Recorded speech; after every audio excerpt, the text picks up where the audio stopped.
isn't it, like other comic book stores? Don't you know? I thought that's why. I thought that's why you came in here. I thought that's why you came. I thought that's why you came. The reason this comic book store is different from the others is because you can go into the comic books. Yeah. Well, you can pick whatever character you want to experience them. It's up to you. You know, you could go into a Batman comic book and you could be the Joker, or you could be Batman, or you could just be like a civilian observing the chaotic events that unfold in the story.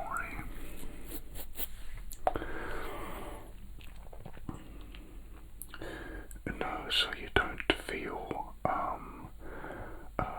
pain in them. It's more like you feel if say there's an explosion and you're thrown across a street, for example, well then you would just feel like a light vibration on you as you flew across, then you'd land. It's like you're super strong and you're completely invulnerable to damage, but you feel slight pressure to allow you to realize that you've been thrown across the street. Does that make sense? It's just enough for you to feel that it's happened, and it's a bit like when you sit in those vibrating cars, you know, in the arcade with the seat moves. It's a bit like that, just to give you an idea. Yeah, a bit like a vibrating gaming controller, you know. Yes, and into gaming as well. Well, it's all kind of linked, isn't it? Comic books, video games, it's a lot of connection there. So, yeah. Have I been into comic books? So many times.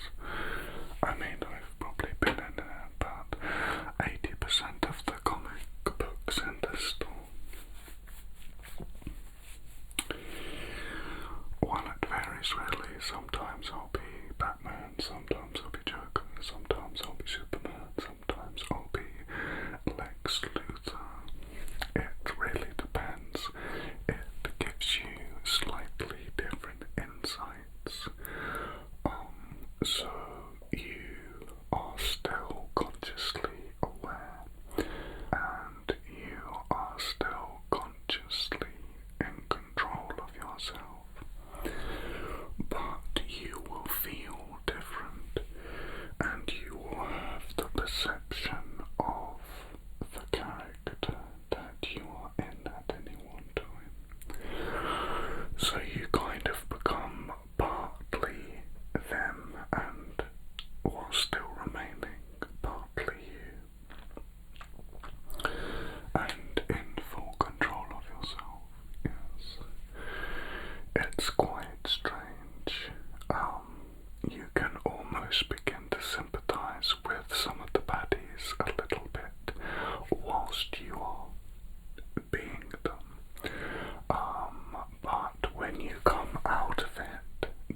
this down to about 20 minutes, just because it's still kind of unknown territory.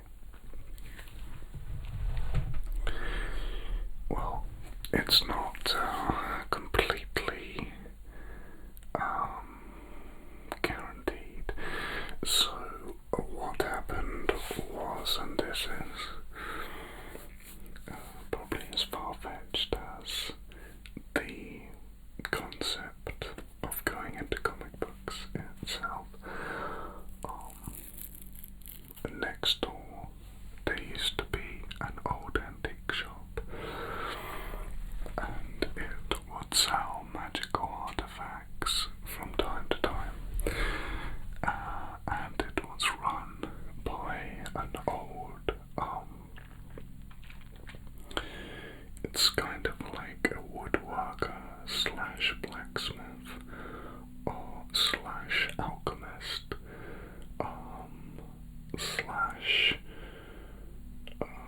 researcher who had all these books as well. And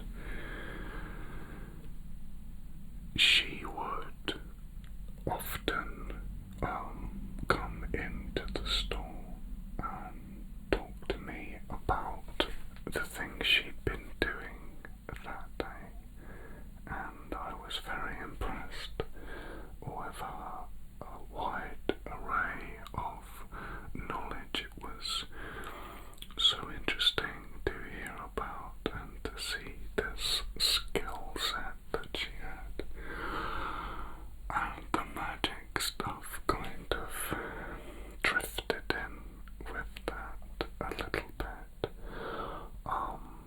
so as not to alarm me. It was done quite gently, which is understandable, really. But she would show me like a contraption she'd made out of wood and metal, and it was like a magic box that made things disappear, right? And she had hidden doorways in it and platforms to make something vanish, so it was a gimmick. Okay, so I saw that, and then I was like, oh wow, how did you do that? And then she would explain it to me and show me how it worked, and there were a range of different things that she would do this with, and some of them were made of cloth, and there was this thing she did with metal rings, and she did this thing where she made a bird disappear into a book. Anyway, I noticed gradually that the tricks were becoming more and more extensive and more elaborate, and I was just blown away by this. And then one day she said to me, oh, by the way, as of last week, I have been showing you real magic, and these aren't gimmicks anymore. And so I chuckled and said, okay, what does that mean? And she said, well, it's literally real magic. So these things are actually disappearing. And she showed me something vanish in her hand and reappear. Now, I spent about a week thinking that she was having me on, pulling my leg, teasing me, and eventually she showed me this little goblin who was alive, and it lived in this little box. It just sat in her hand, and it smiled and talked, and I kind of gently prodded it a little bit, and it pushed my finger away, and I realized that this was a living creature, which was incredibly, it did something to my brain, and gradually I started to come around to the idea that this woman was indeed using real magic. But I could see how she'd done it, the way she had to gradually bring me into that realization without worrying me or scaring me. I think if she had just walked in with the goblin from day one, that would have... I mean, I'm quite an inquisitive person, so I would have definitely wanted to know more, but she didn't know that. She told me that she'd had problems in the past with scaring people off by revealing the magic too soon.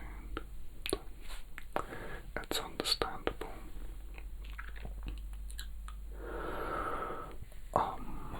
So one day we are in the comic book store and it's empty of people, not comic books, and we are just chatting. It's about midday,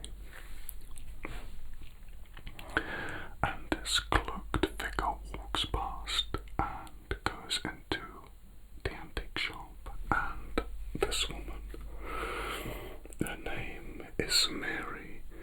Mary sees this cloaked figure and immediately freezes. And we hear a lot of loud noises and things being knocked over next door.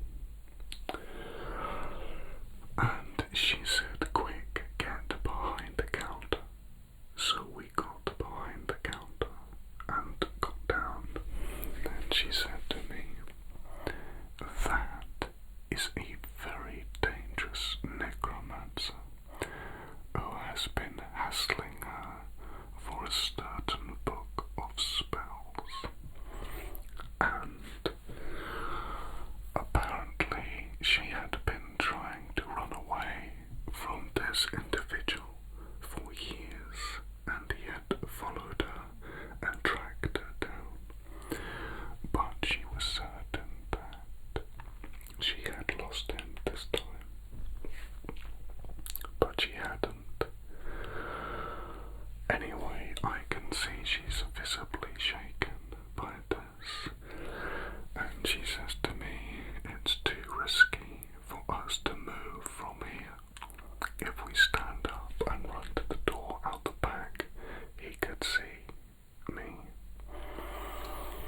She said, "We're going to have to hide in one of these comic books." And I said, "I don't think we're going to fit in there." She said, "No, I mean in the story." And I was like, "I don't know what you're talking about." And she said, "There's no time, just follow me." And she shoots her wand at one of the comic books there. I think it was Spider-Man. Yeah, it was Spider-Man. And next thing, she's walking, and it was so weird because it was like we were crouched down, but then suddenly she's walking through this door, and I'm like, "What?" And I'm like on the floor, and she's like walking. So I'm like, "What?" And then she said, "Come on." So I kind of got up and walked through, and then I turned round just in time to see the door closing with the comic book shop the other side. And I said, What just happened?" And she said, "Look." And we looked around, and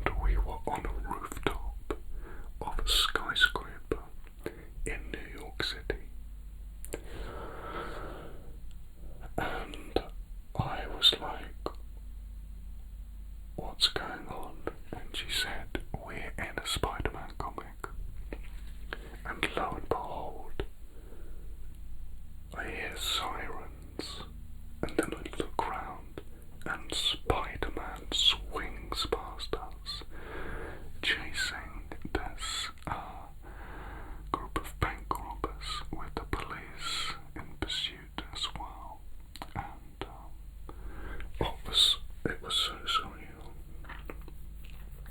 I mean, really, really strange. And I immediately ran over to the edge to look and watch, and then realised how high up it was, and I went, whoa. At that point, I went and sat down in the middle of the roof with Mary, and I said, "What if he follows us?" And she said, "He won't. He doesn't have that kind of magic," which was a relief. Necromancers, apparently, they can raise the dead, and they do other sorts of dark magic, but anyway. So I said, "What do we do now?" And she said, "Well, time passes the same here. So, we really should wait a couple of hours before we come out." So we went down through the building, and we managed to sneak to a floor and get a lift right the way down. I think it was a residential building. And we went and sat in a diner and just had some lunch, and then we had a little wander around New York City before returning to the rooftop. There's one point where I think the caretaker questioned who he was. We tried to access the roof, and she put him in this kind of daze, and he just let us go past. And for a moment I thought we might get stuck in Spider-Man New York. And then we came back, and the coast was clear. Now, I expressed how interested I'd been in this, and she said to me, "I would like to give you a parting gift before I leave again." And I said, "What's that?" And she said, "From now on, whatever comic book comes in this store, you'll be able to enter it. But only when it's in the shop." And she showed me how to do it, and it was extraordinary. I've filled my hours with all kinds of adventures. Just incredible. But sadly she had to leave because this necromancer had found her. So she had to move again. But she sends me a postcard every now and then, and she's doing very well. So he's not going to get there, so don't worry. But yes, if you would like